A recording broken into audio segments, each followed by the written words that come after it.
So as a tradition of Crypto Assets Federation, please introduce yourself. Maybe do a short 30-second, introduction about yourself before you ask questions. So, just for us to get to know you better, man. Sure. Okay. My name is Paul Morris. I work for a real estate blockchain company from Silicon Valley called Provi, and we're doing real estate transactions on blockchain, automating the deal flow with smart contracts, and getting ready to start tokenizing real estate assets. So I think a lot of people agree that this is the year that security tokens become more mainstream, and I'd like to hear your thoughts on how this will play out over the next few months and which jurisdictions will actually lead the way. No offense, I don't think it's going to be Hong Kong, but I'd just like to hear your thoughts on all this. Also maybe just buildings. You can, if there's anyone who wants to ask a specific panel person to answer that question, you may do that too. If not, anyone who wants to answer. I mean, we're very interested in security tokens. I'm just not sure whether it will happen in months or years. I think there are, as I said, a lot of issues to sort through. I actually think that technological challenges will be the easiest ones to solve, in the sense that, look, a token is a token, right? And we can design it like most tokens. But there are a lot of other questions around. Let me give you another simple example. Let's say you have a token that you're attached to equity. So I, as a company, can say, I issue tokens by contract, wait for one, then boom, that's company shares. In Hong Kong, the body that controls the issuance of company shares is company registry. They get to decide whether share issuance is legit. Just because I, as a company, issue shares, it's not real until they reflect it. Same as directorship changes and whatnot. So if I say, okay, I've issued 10% more equity tokens, will the registrar accept it? Don't know, right? Right now they say, here's my form, fill it in. And you say, no, but here's a token code. Can you please look at my code?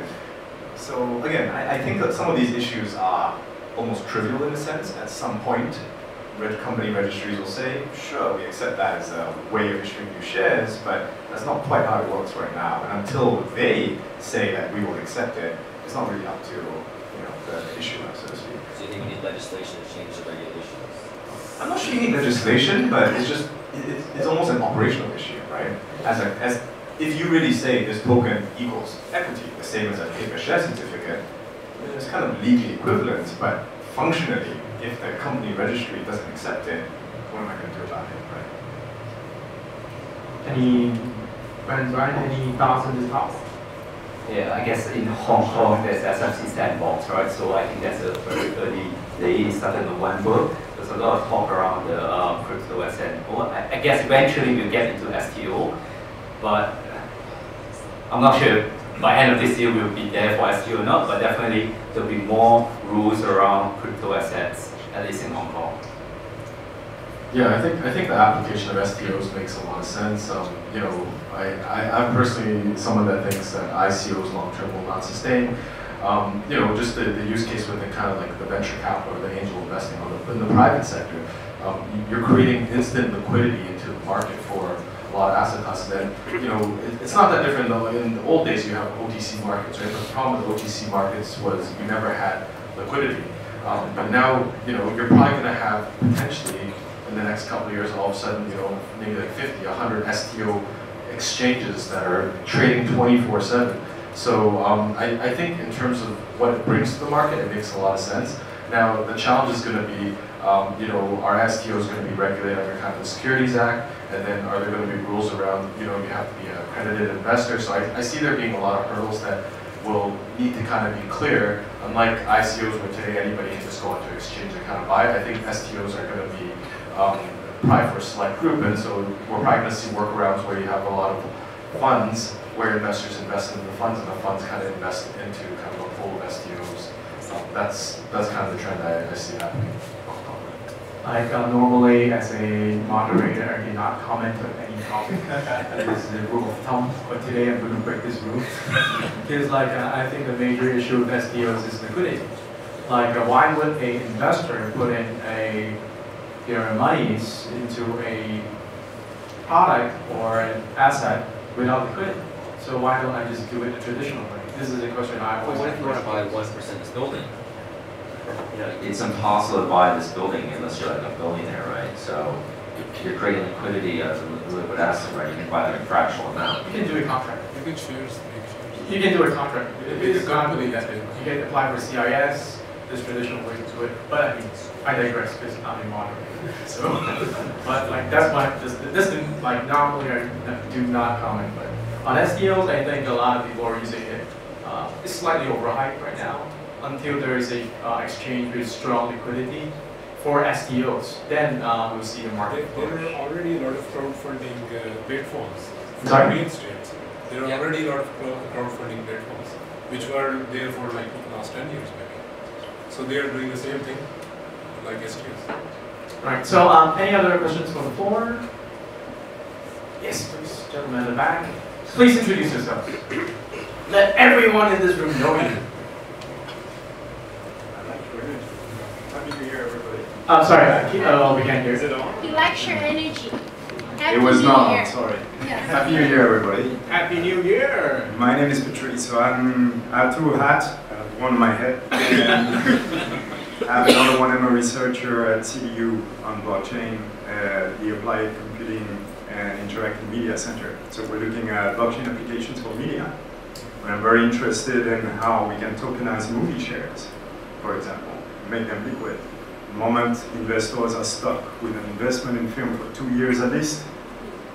So should I go further? No. But my worry, though, and that's something I'd like to hear you talk about, is costing. You know, it costs to issue security tokens, right? And particularly, I mean, from a legal perspective, from a technological perspective, from all sorts, all sides. So who pays for these costs? And are you planning to actually make a process which is at the moment very paper-based offset these costs? I mean, how is that going to work, basically, from a cost perspective? Any one of you gentlemen? I think the initial benefits for trading security tokens will come around clearing and settlement, more so than the issuance. Because my belief is that most regulators, if it's a security, will treat it like any other security. So I'm not sure that issuance costs will change that much. But I think that it will become, because it will become easier to trade and clear given listing, then you can list much smaller projects, fractional shares of a building or what have you.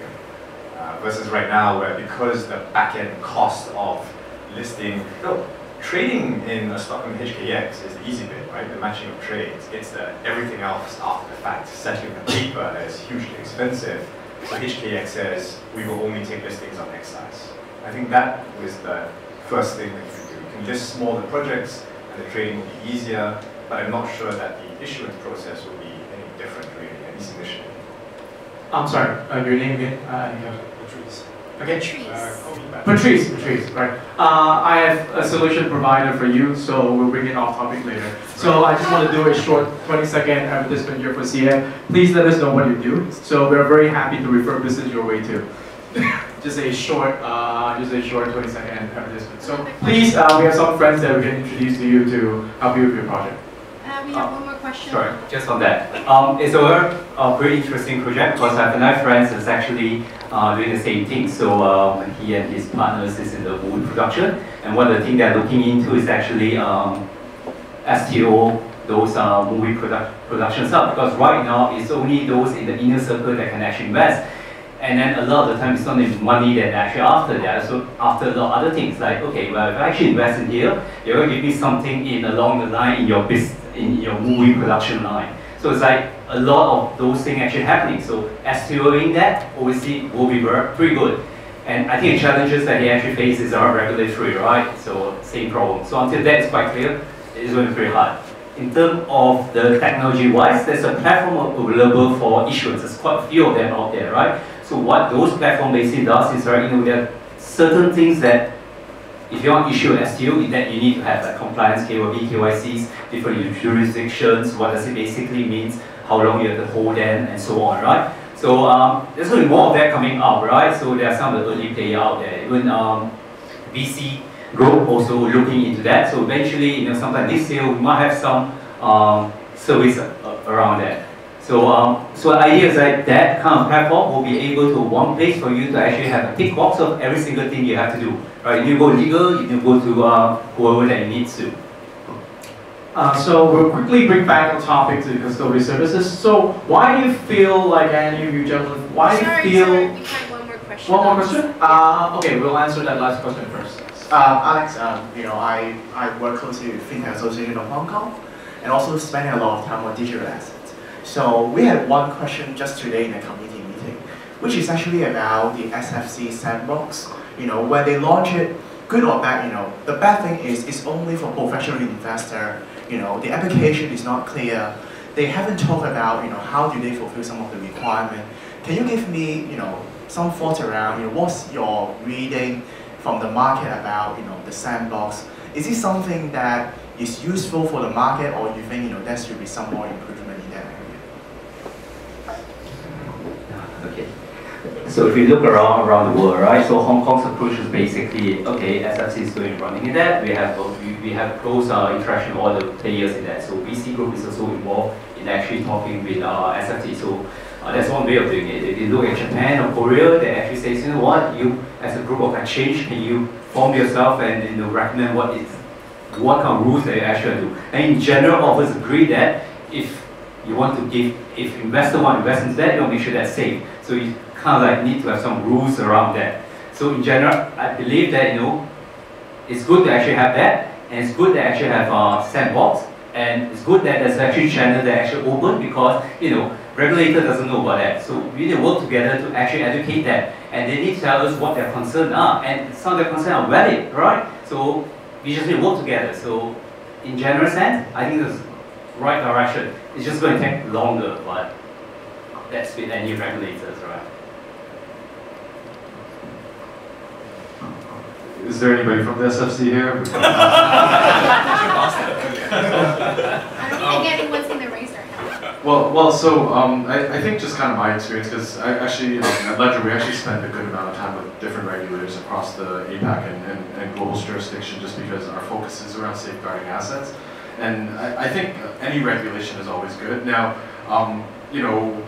my interpretation of some of the regulation that came out in the sandbox, I think it probably requires some adjustments, because I think the guidelines, sometimes guidelines can also be overly stringent and nobody will want to opt in your sandbox around. So we've been quite candid around some of our thoughts around. So for example, 100%, 95% insurance on your cold storage, 100% on your hot storage. Yes. Like we were very candid that 100% hot is probably not going to be possible. So unless insurance companies decide to become charities, like that's not going to change overnight. So I think what needs to happen is all the players, everybody in this room here, as we have chances to kind of interact, is to also kind of provide a very pragmatic view.